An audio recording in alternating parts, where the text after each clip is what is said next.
Yeah, it's they're actually collecting 400 data points. Some of those points are academic performance, disciplinary history, family income range, religious affiliation, health history, etc. I'm sure transcripts will be in there, stuff like that. But yeah, as a part of the race to the top and elsewhere in the 2009 stimulus bill, the states that wanted federal money had to commit to build a massive student database. Now, these databases are designed to track children from preschool or earlier through college and into the workforce. The National Education Data Model recommends collecting over 400 points. We just talked about that.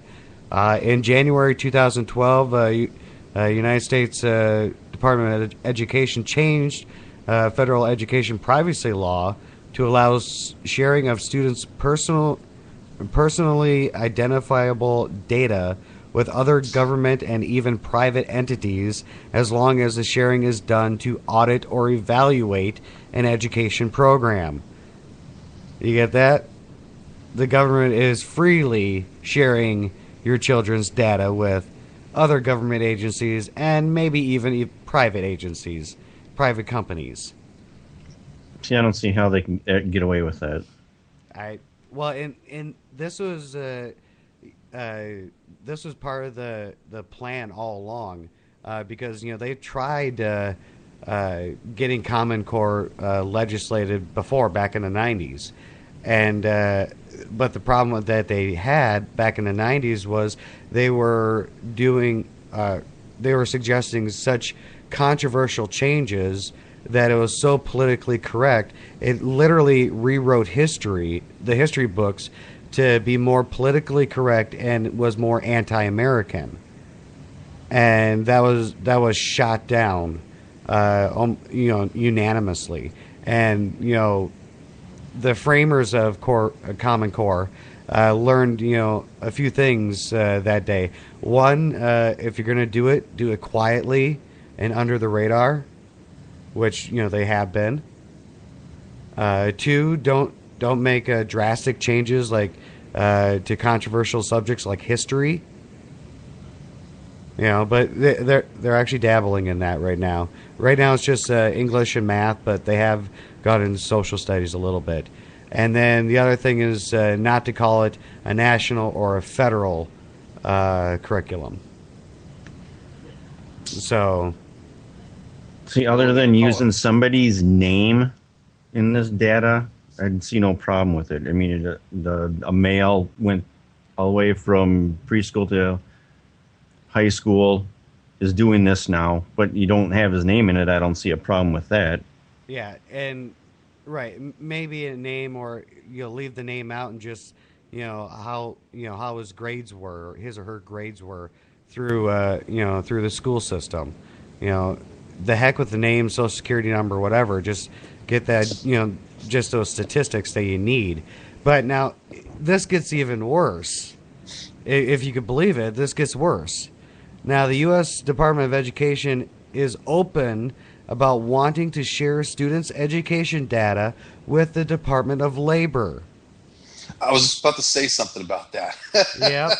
That was funny you brought that. You read my mind on that one, man. Yeah. Because it's almost like they're setting your children up for categorization. Yeah. Your child is a genius, or is very well diverse in school, so we're going to put them in this class. Your child is average 3.0, high 2s, 3.0, maybe mid 3s. So we're going to set you in the middle. Then you got a kid with the low 2, between 2 and 2.5, grade point average. So they're going to set them down to low average. So this is what they're going to qualify for them as far as the workforce is concerned. So we're not going to be Americans anymore. We're just going to be a project for our so-called American government. Right. Well, it kind of seems like you're kind of leading to that in a way. In a way, yeah. I mean, not only am I leading there, that's where we're going. I mean, this is communism or socialism at its best. Basically, the federal government wants to track our children from preschool or earlier all the way to college and into the workforce. They want to share their information freely with private companies, other government agencies such as the Department of Labor. And now here's the other thing is, who's funding Common Core? And you'd be surprised it's not the Department of Education, though they are funding, a portion of it. But the biggest contributor to the Common Core is the Gates Foundation, run by Bill and his wife, Bill Gates and his wife. Now they have donated over hundreds of millions of dollars to Common Core. Microsoft has donated. Pearson has donated. All these technology companies and people that have been, trying to get Common Core passed, they're trying, are all funding this. Now, do we want Bill Gates's curriculum, or do we want the teachers in our own local school districts to come up with a curriculum? I'm kind of on the fence with that one, because obviously my son's in private school for a reason, and we had a problem with our school district. And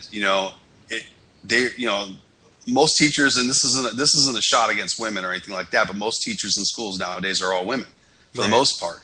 Yeah. And they are some of the biggest pain in the asses to work with. And I got to tell you, I don't think I'd want some of those teachers, coming up with curriculums for my kids all on their own. You know what I mean? I think it's going to take. Here's where I think PTAs are good, because I think they can input their own ideas of what they want their child, their standards they want their child to uphold to. Right. I don't think the teachers should have that authority, although I think they should have a say.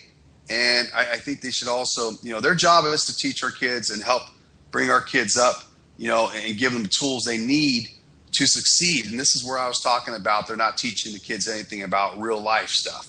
Okay. And the teachers are too black and white.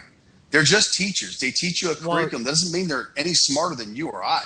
Right. Well, and that's the thing is this Common Core curriculum is the one that, is very, black and white, like you said. And, some of these teachers, they don't want to teach this curriculum, but they have to. So, they have to do what they have to do. But, but what I'm getting from you, Mike, because you said PTA, which I think is a great organization. I think that's a great organization for, teachers and parents to get together and everything. So would you be more inclined of a PTA curriculum made by educators and parents?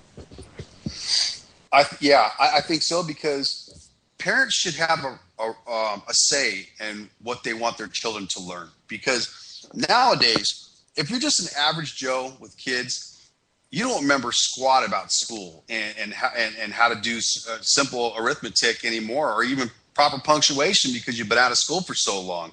So, but what you do want is you want a higher standard for your kids. You want your kids to excel, and most parents want their kids to do better than they did. So having a parent's input is valuable, because plus it's motivating for the kids, because the kids can see that the parents are getting involved, but they're getting involved in a way that I think is going to help them. And that can go both ways, right? But I think a parent knows a child a little bit better than a stranger would.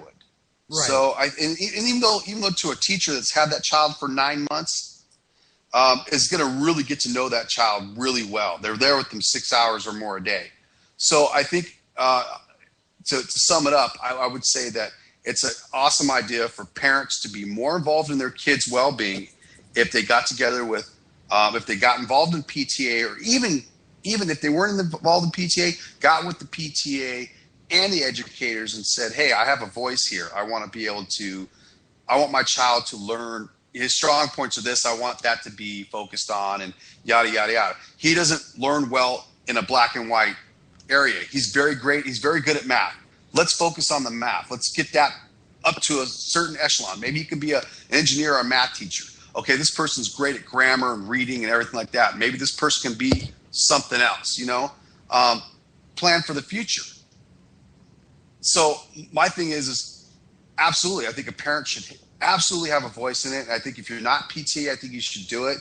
My wife did PTA for a few years. It was great information. Even if you're not PTA, I think parents in general should be involved in the education process. Okay. Now, Jay, what would you think? I mean, I know you kind of been bombarded with all this tonight, but I mean, for your children, or like for Phoenix or whatever, I mean, do you want her to learn a curriculum, a national curriculum that is just going to be generalized, or would you want a curriculum that is more suited to her needs and where you're at geographically? Well, I don't see what the deal is besides this data collecting thing. I'm not seeing a huge ordeal with this. I mean, it's just like any school. Like when we went to school, they teach you set a goal for something and you try to get it. Whether you get it or not, that's up to you. But it gives you something to strive for. So you got this core curriculum. It's setting a goal for something that the government's trying to get everybody else on the same page so we can compete with other countries and be just as smart as Asians or people from India. But here's the thing, okay? With Common Core, parents and teachers will not even have a say on any kind of changes to the curriculum. The only people that will be able to change it are these anonymous people, the financial backers and the government are going to be the only people that will be able to change this curriculum. But that's pretty much the way things are right now. No. I mean, most parents don't have a say in what's being taught to their kids. It's being done by a state level. That's true. Right. So what's the difference if the federal government's doing it or your state's doing it? Well, because there's a lot, actually. Because one, education is supposed to be left up to the states, not the federal government. The federal government is not supposed to stick their nose in this. This is a state matter. This is a 10th Amendment violation right now, what the federal government's doing.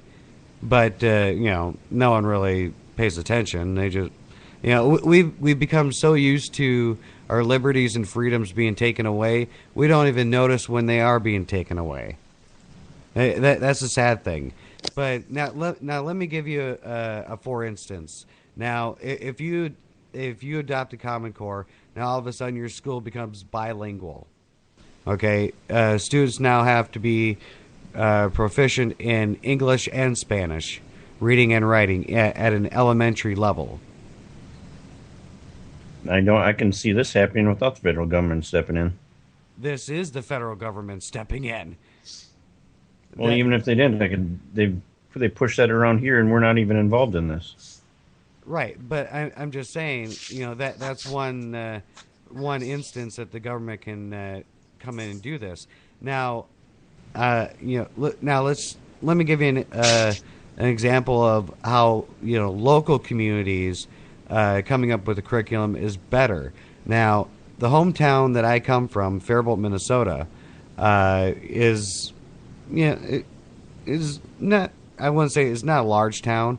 It was 20,000 people. So some people might think that's huge. Others might think that's small. Depends on where you're from. But it was kind of a small town atmosphere there. And now most schools, when it came to foreign languages, offered Spanish, German, and French. Okay. Now, when it came to my high school, they dropped French and put in sign language. Now, the reason they did that was because Faribault is also the location of the State Academy for the Deaf. So it would be common, students or the public would actually get, a use out of this class. Whereas, French, what use are you going to have for French? What use are you going to have for sign language? Most of those people are going to graduate from that school and leave that town forever And what do they got? They got sign language, and who are they going to speak it to? Well, you still have staff that work there that are deaf. You know,